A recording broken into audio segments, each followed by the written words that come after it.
আল্লাহ তাআলা বলেন, ওয়ামা খালাকাতুল জিন্না ওয়াল ইনসা ইল্লা লিয়াবুদুন। আল্লাহ তাআলা বলেন, আমি জিন এবং ইনসানকে সৃষ্টি করেছি একমাত্র আমি আল্লাহ তাআলার গোলামি করার জন্য। এই জন্য মুহতারাম হাজিরিন, নামাজ পড়তে হবে। নামাজ ছাড়া আমার কোনো উপায় নাই। নামাজ যদি না পড়ি, আল্লাহর রাসূল বলেন, যে ব্যক্তি নামাজ পড়বে না তার হাসর হবে ফেরাউন এবং হামানের সাথে। আর যারা নামাজ পড়বে তাদের হাসর হবে হযরতে আবু বকর, উমর, উসমান, আলী, চারজন সাহাবীর সাথে তার হাসর হবে। আল্লাহর রাসূল বলেন, যদি তুমি নামাজ পড়ো, যদি তুমি দুনিয়া থেকে যাইতে পারো রে বান্দা, ও আমার উম্মত, যদি তুমি নামাজকে যদি তুমি তোমার জীবনের মধ্যে আঁকড়ে ধরতে পারো, তাহলে আমি রাসূল তোমার ব্যাপারে ঘোষণা দিয়ে দিলাম, জাহান্নামের আগুন তোমাকে স্পর্শ করতে পারবে না। সুবহানাল্লাহ। এই জন্য আমাদেরকে নামাজ পড়তে হবে। আমরা যেখানেই থাকি না কেন, আমাদের 1 নম্বর কাজ হচ্ছে নামাজ। মুসলমান ভাইরা, আল্লাহ তাআলা আমাদেরকে সৃষ্টি করেছেন একমাত্র ইবাদত করার জন্য। আর বাকি যে কাজগুলো আমি খাইতেছি, ফিরতেছি, চলাফেরা করতেছি, হাঁটতেছি, ঘুমাইতেছি, আমি যদি আল্লাহ তাআলার ইবাদত না করি, তাহলে আমার প্রত্যেকটা এই জিন্দেগির হিসাব আমাকে দিতে হবে। আর যদি আল্লাহ তাআলার ইবাদত, নামাজ যদি আমি পড়তে পারি, এই নামাজকে যদি আমি আঁকড়ে ধরতে পারি, তাহলে আমি যে চলাফেরা করতেছি, খাওয়া দাওয়া করতেছি, ঘুমাইতেছি, এগুলা সব কিছু ফ্রি। এগুলার হিসাব আল্লাহ তাআলার কাছে দেওয়া লাগবে না।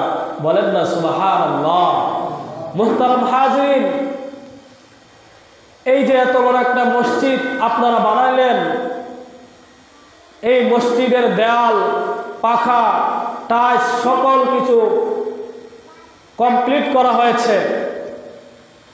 এখন এই এত কিছু বানানোর একটাই উদ্দেশ্য, সেই উদ্দেশ্যটা হচ্ছে এখানে নামাজ হবে, এখানে জামাত তৈরি হবে, জামাতের সাথে সকলে এক হয়ে নামাজ পড়বে।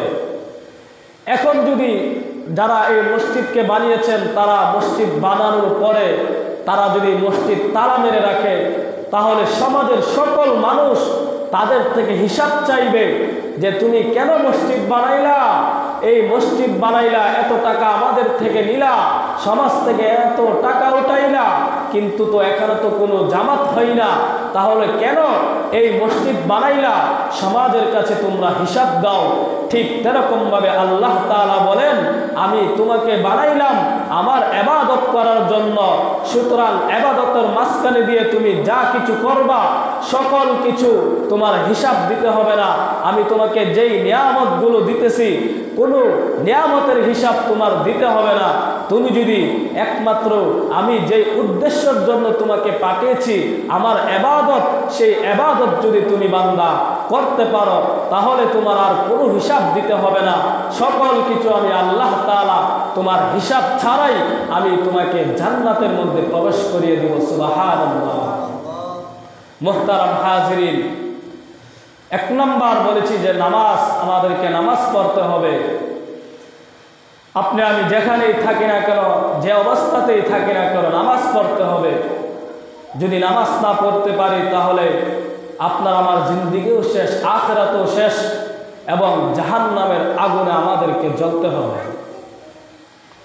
মুহতারাম হাজিরিন, 2 নম্বর হচ্ছে, আমি যে 4টা কথা বলেছিলাম, তার মধ্যে 1 নম্বর হচ্ছে নামাজ, আর 2 নম্বর হচ্ছে জবান এবং লজ্জাস্থান। আল্লাহর রাসূল বলেন, আমার যে উম্মতেরা এই 2টা জিনিসকে আমি রাসূলের কাছে আমানত দিতে পারবে, আমি আল্লাহর রাসূল তার ব্যাপারে তার জান্নাতের ঘোষণা দিয়ে দিলাম। মুসলমান ভাইয়েরা, এই 2টা জিনিস হচ্ছে বড় দুর্বল। এই দুইটা জিনিস বড় দুর্বল। আপনার আমাকে যখন ইবলিস যখন আঘাত করে, তখন এই দুইটা জিনিসের মধ্যে ইবলিস বেশি আঘাত করে। কারণ ইবলিসও জানে এই দুইটা